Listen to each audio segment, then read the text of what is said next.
Hey, yo, what's up, guys? We love the smell of panic in the morning, and this is pure and unadulterated, seething, salty panic from CNN in a just published, literally minutes ago, new poll. CNN now admitting that Trump will beat Biden, although they put up narrowly and they put up hypothetical rematch, but saying that Donald Trump will defeat Joe Biden, echoing the chorus, of course, of sites like Axios and the New York Times and the Wall Street Journal and ABC News and CBS News from this weekend. CNN always a day late and a dollar short, but here we go. Better late than never. Joe Biden would lose to Donald Trump 49-45. That seems like a monster defeat, actually.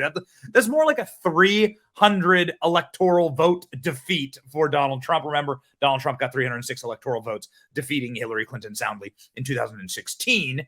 The potential rematch between Biden and Trump, neither candidate has much room for growth. All told, 51% of voters nationwide say there is no chance that they would vote for Biden. 4% are not currently supporting him, but say that there is a chance that they will. Yeah, they're not going to support Biden. I mean, there you go. They will not. There is no chance that they will support Biden. 51% of voters. What does that mean?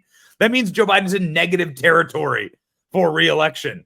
Things are going poorly. Biden's re-election chances are buffeted by deep negative approval ratings, stagnant sense that things are going poorly. The United States diminished support among key voter blocs and widespread sense that he is not up to the job. Could you imagine the CNN writer writing this and seething and crying and seething? It's pretty incredible.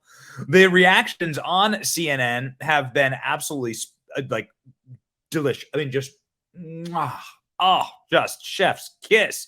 Biden's approval rating at 39%, 61% disapprove, largely worse than previous modern presidents, saying CNN. Oh, the salt, it flows.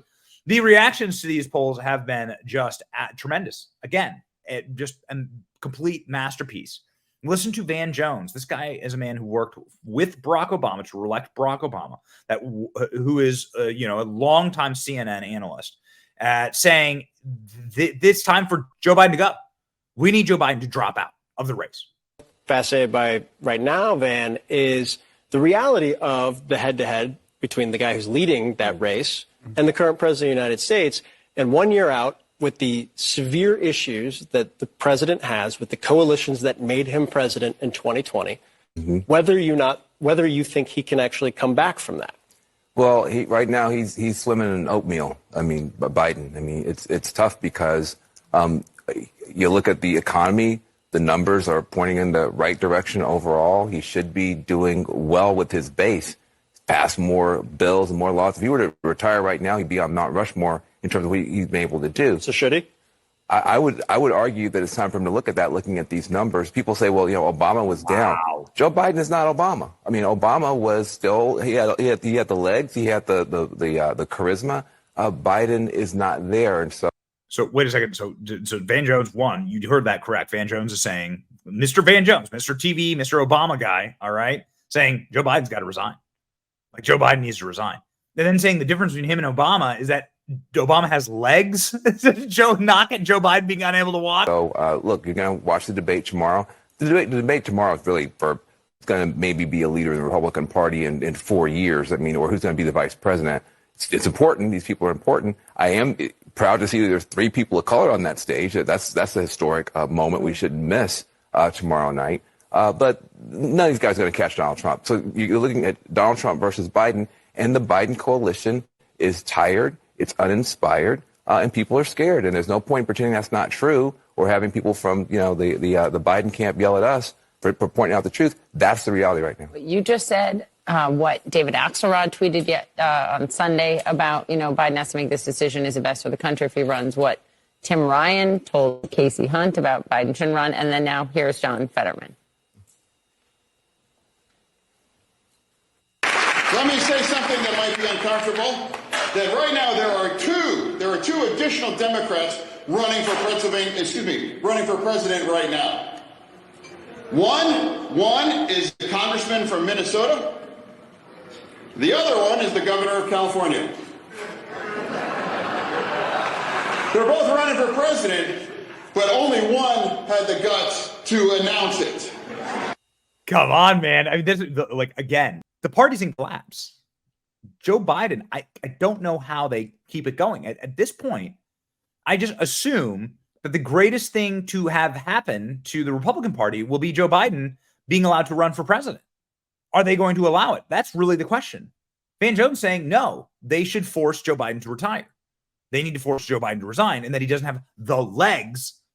Another Obama, really the man, truly the architect of Barack Obama's presidential race, David Axelrod, questions whether it's wise for Biden to stay in the 2024 race. Stakes are too dramatic to ignore after a new poll found that Trump was leading Biden in key battleground states heading into 2024. So Axelrod says only Joe Biden can make this decision. If he continues to run, he will be the nominee of the Democratic Party. He needs to decide whether it's wise, whether it's his best interest or the country's, which is what David Axelrod says on Twitter.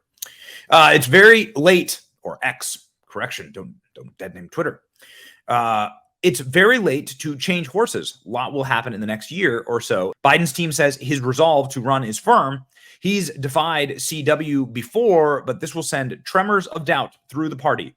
Not bedwetting, but legitimate concern here, according to the New York Times, showing that Joe Biden is losing in 5 of 6 swing states, and Wisconsin, you just have a Trump rally and there you go. Donald Trump wins, right? You just have Donald Trump throw some hats out and you got Wisconsin. So, I mean, guys, you know, what do you got left? What time are you actually going to pull the guy? Van Jones is not the only pundit on CNN to have an on-air panic attack. Check this out. Reading in the crosstabs, the most important part, as Phil reminds us, just all of those, from women to Hispanic voters, black voters, 22% of black voters behind Trump. That is not seen in the modern era for a Republican frontrunner, right? I mean, wow. It's startling. I looked at the Democratic response, Kevin Munoz, the spokesman for Biden, and this idea that, you know, we have a year, we can turn things around. I think you have to look at this being a challenge from the very beginning, right? Black voters from the very beginning were saying that we will help you get Joe Biden into office. But, you know, this is not necessarily our preference. This was about democracy and saving democracy. And so here we are a year later. He has not been able to change their impression. Black home ownership is down. Going to the store, you know, even if jobs have improved in terms of numbers, the prices that people are paying it doesn't resonate with them. So Bidenomics, all of the things that Biden has done to try to connect, it's not connecting with this group. And black unemployment was quite low during the Trump administration. Ooh, and but lower now. Yeah, but he said it all the time. Trump said it all the time. He had a gift for messaging. There's no question about that. Listen to him admit it. It's amazing. Nina Turner is a socialist agitator on the left, and she says black voters, long bulwark of Democrats and Mr. Biden, are now registering 22% for Trump, according to the New York Times, inciting that the tide is in and that it's finished. That they're not. Like Joe Biden is becoming impossible for Joe Biden to win, and we've done story after story after story. Here is a black Democrat endorsing Donald Trump live on Fox News. You have story after story after story of people inside of this dispossessed coalition that Barack Obama was able to bring together, turning on it and saying, you've sold me a bill of goods that are complete trash. And now we are going to back Donald Trump. As Donald Trump rolls through our neighborhood in his motorcade, we're going to cheer for Donald Trump from the hood in Atlanta. Yeah. These are the times that we live in, ladies and gentlemen.